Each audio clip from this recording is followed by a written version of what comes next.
جز قیس اور کوئی نہ آیا بروئے کار، صحرا مگر بتنگی چشم حسود تھا۔ اب اس شعر کے مشکل الفاظ کے معنی دیکھتے ہیں۔ جز ما سوائے یا سوا، اس کے سوا۔ قیس، قیس مجنوں کا اصل نام تھا۔ بروئے کار، سامنے آنا، ظاہر ہونا، آشکار ہونا یا مشہور ہونا بھی اس سے مراد لیا جا سکتا ہے۔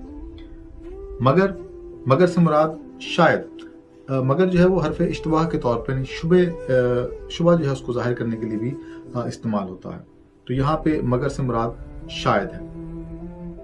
تنگی چشم، نظر کی تنگی۔ حسود، حاسد یا حسد کرنے والا۔ تنگی چشم حسود سے مراد ہوگا حاسد کی طرح تنگ نظر۔ جز قیس، قیس بن ملوح یا قیس بن عامری مجنوں کا اصل نام تھا، لیکن عشق اور دیوانگی کے باعث لوگ اسے مجنوں کہا کرتے تھے۔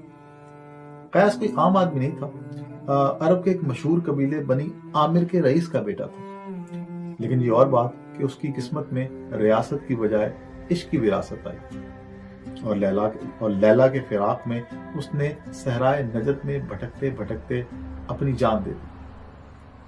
مجنوں کا زمانہ اسلام کے اوائل کا زمانہ ہے، اور بعض روایات کے مطابق اس کا انتقال 80 ہجری کے قریب ہوا۔ قیس شاعر بھی تھا، اور عربی زبان میں اس کا ایک دیوان بھی مشہور ہے۔ قیس جس کی وجہ شہرت صحرا نوردی بھی ہے۔ صحرا نوردی یعنی صحرا میں پھرنے والا، صحرا میں بھٹکنے والا۔ جز قیس اور کوئی نہ آیا بروئے کار، قیس کے علاوہ اور کوئی بروئے کار نہ آیا، سامنے نہ آیا، ظاہر نہ ہوا۔ کیوں؟ کیونکہ صحرا مگر بتنگی چشم حسود تھا، کہ صحرا باوجود اپنی وسعت کے حاسد کی طرح تنگ نظر نکلا۔ جس طرح حاسد کسی اور کو مقام دینے کا روادار نہیں ہوتا، اس طرح صحرا نے بھی مجنوں کے علاوہ، قیس کے علاوہ اور کسی عاشق کو اپنے اندر آنے کی اجازت نہ دی یا جگہ نہ دی۔ اب یہاں پر نقطہ یہ ہے کہ عشق میں صحرا نوردی کسی نے منع تو نہیں کی، تو یہ صحرا کا قصور ہے کہ عاشقوں کا، کہ سوائے مجنوں کے اور کوئی صحرا نورد پیدا نہ ہوا؟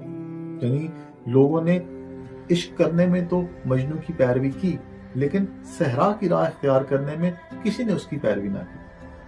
اور بھی کئی صحرا تھے، اور کئی اور صحرا نورد بھی پیدا ہو سکتے تھے، لیکن مجنوں کے علاوہ کوئی ایک بھی صحرا نورد پیدا نہ ہوا۔ تو ثابت یہ ہوا کہ یہ تمام نام نہاد عاشق تھے، مگر غالب نے ان نام نہاد عاشقوں کی عزت رکھنے کے لیے مضمون ہی الٹ ڈالا، اور بجائے عاشقوں کے صحرا کو مورد الزام ٹھہرایا، کہ صحرا ہی چشم حاسد کی طرح تنگ نظر نکلا، جو قیس کے علاوہ کسی اور عاشق کو صحرا نوردی نہ کرنے دی۔